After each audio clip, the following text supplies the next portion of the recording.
लेकिन मैं एक बात कहना चाहता हूं कि लगातार 11 घंटे हो गए जिस तरह से हमारे सत्ता पक्ष या प्रतिपक्ष के लोग हम लोग बैठे हैं। आखिर इस बिल के बारे में इस सरकार ने, अगर जब बिल को इंट्रोड्यूस किया था किरण रिजिजू जी ने, संसदीय कार्य मंत्री ने, अगर इस सरकार की मंशा होती कि हम जो 44 अमेंडमेंट्स लेकर के आए हैं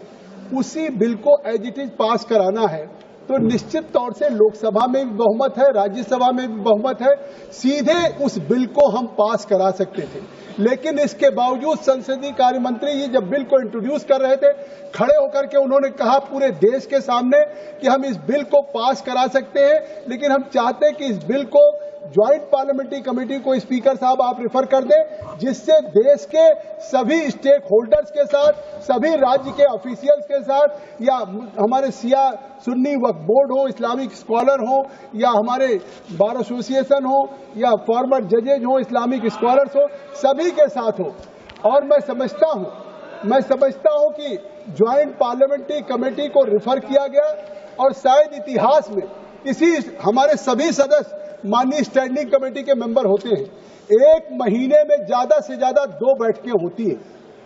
पूरे साल में 24 बैठक, 25 बैठक, 26 बैठक होती है। इस ज्वाइंट पार्लियामेंट्री कमेटी ने 5 महीने में 38 बैठकें करने का काम किया है, और इसके बावजूद भी ये कहा जाए 38। मैं कहता हूं जितने ज्वाइंट पार्लियामेंट्री कमेटी के मेंबर थे, आज उनमें से चाहे जावेद साहब, चाहे अभी बोल रहे थे बेनीवाल जी कि जेपीसी के चेयरमैन बोलने नहीं दे रहे थे। जेपीसी के चेयरमैन हफ्ते में 5 दिन बैठक करना चाहते थे, 4 दिन करना चाहते थे। जेपीसी के मेंबर हमारे उधर के स्पीकर साहब से जाके कहते थे कि साहब 15 दिन में 2 बैठक होनी चाहिए। तो मैं बोलने के लिए दिल पे हाथ रख के कह दें कि शायद अपनी स्टैंडिंग कमेटी में उतना बोलने का अवसर नहीं मिला होगा जितना ज्वाइंट पार्लियामेंट्री कमेटी में इन लोगों को बोलने का अवसर मिला।